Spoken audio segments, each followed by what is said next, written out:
Hello everyone! Today I figured I'd do something a little bit different because I am part of this thing called K-influencers, which basically is people talking about, their interest in Korea, why they're interested in Korea, how it happened, and basically just promoting Korean culture. So that's what I'm going to do today, because I'm going to talk a little bit about how I personally sort of fell into BTS and generally the Korean way. How it all started was that I was home alone and I was, ill, and there was nothing to do, and so I googled what to do when bored.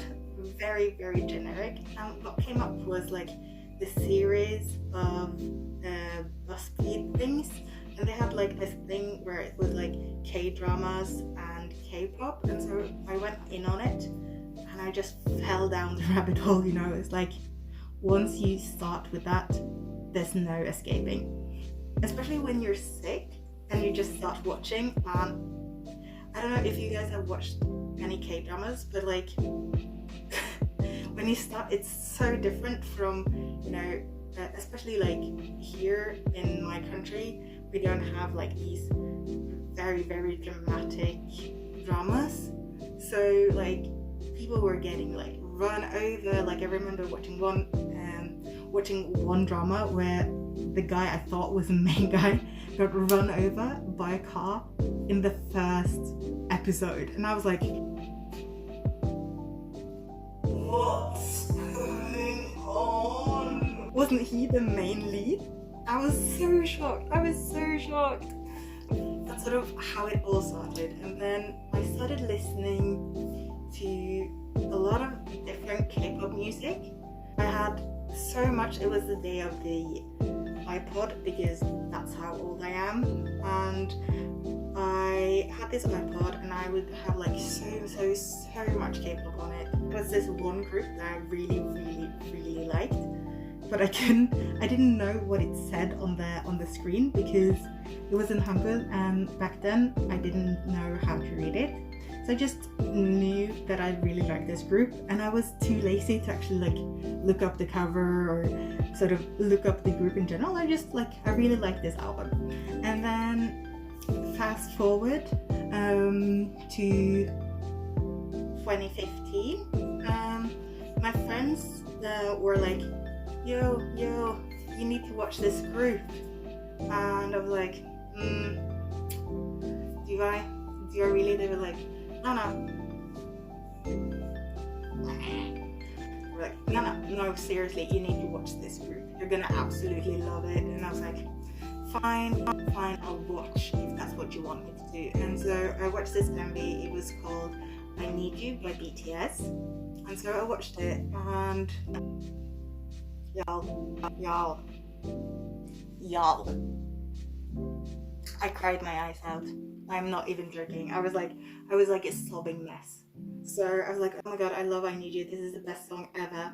And so I started, looking up the music, looking up their songs, and turns out the album that I'd been listening to a year previous had been Dark and Wild, and I just didn't know. And I'm just like, which is really annoying, because it turns out that during that time when I was listening to that album, they actually had, a meet and greet tour in one of my neighboring countries. My biggest regret as a fan. Y'all don't even understand how painful that is to know right now. If I could go back in time, honestly, someone please invent a time machine so I can just zoom, please.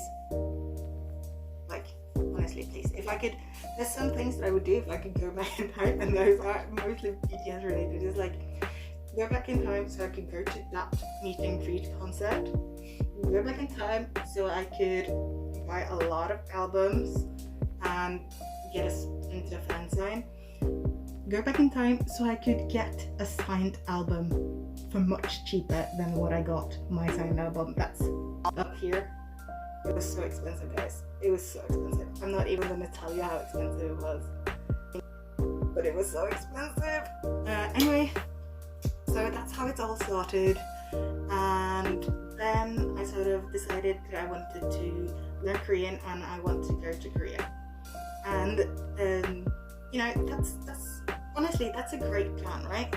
You want to go to Korea and you want to learn Korean, which is possible if you go to Korea, right? So me and my friend were like, yeah, let's go, because we looked up like these courses and like, yes, 3 months, you go to Korea, you learn Korean, it's going to be a lot of fun, you're going to meet people, it's going to be so much fun.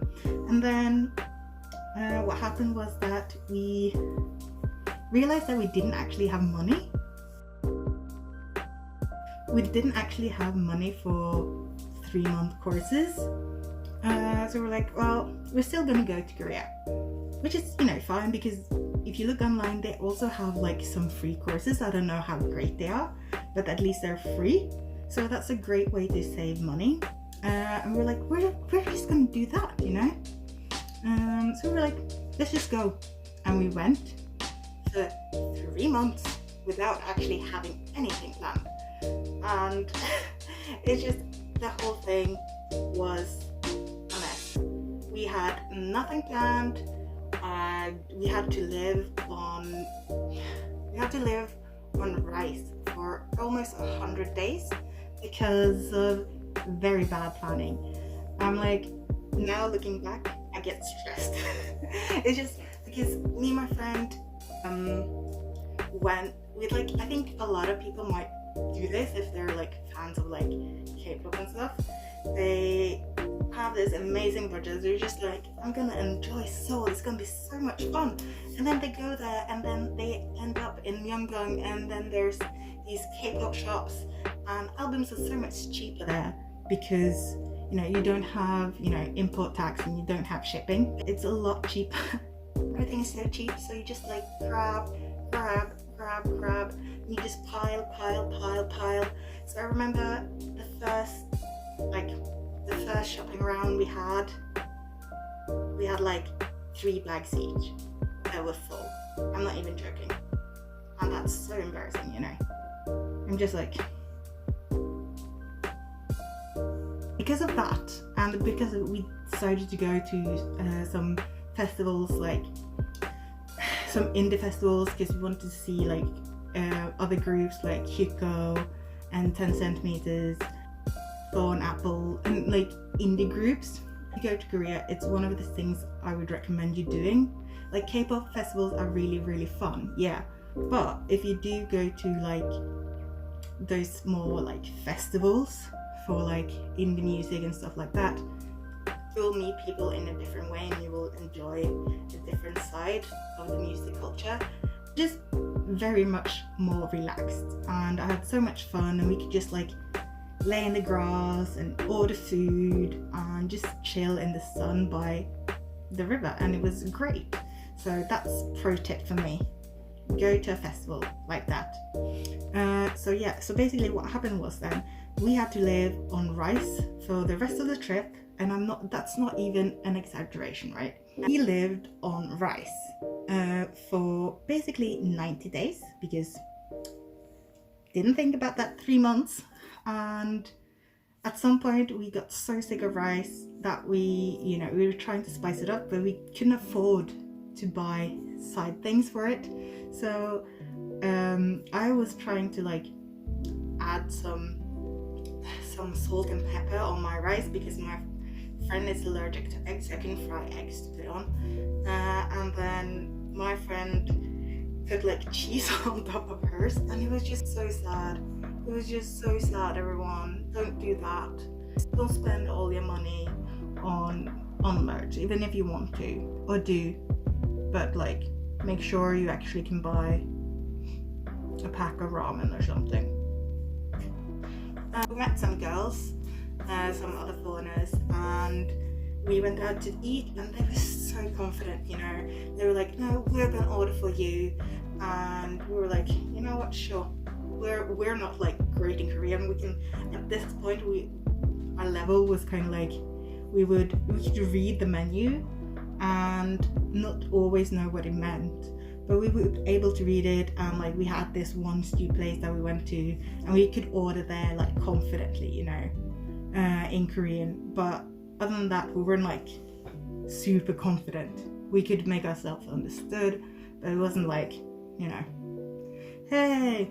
So when these girls were like, no, don't, you guys just sit back, relax, don't worry about the thing, we're gonna order for you, and we're gonna order meat. And we were like, okay, sure, y'all, you know, you can do that. And so they did. However, what happened was that apparently they weren't that fluent in Korean, because what they did was order silkworm soup.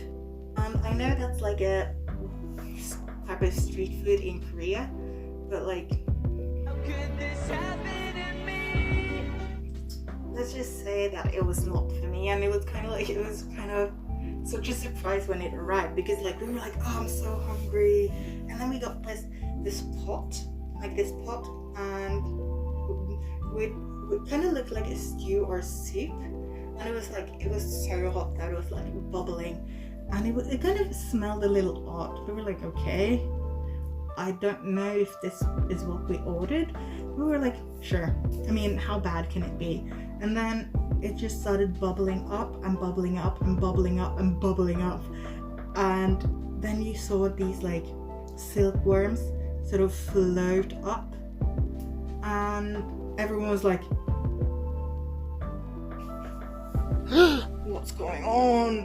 What did we do? So that was an experience. But anyway, that's basically how I personally discovered Korea. Also how I discovered BTS.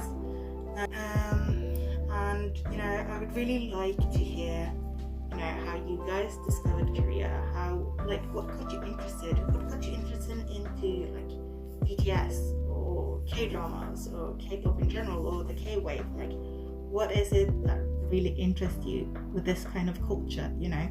This was my first K-influencer video. You probably will see more of these during the coming months, because I guess I will have more missions to do. And I hope I see you guys next time. I hope you enjoyed this video, and it was nice talking to you. I hope you enjoyed my rambling, as I do a lot. And goodbye.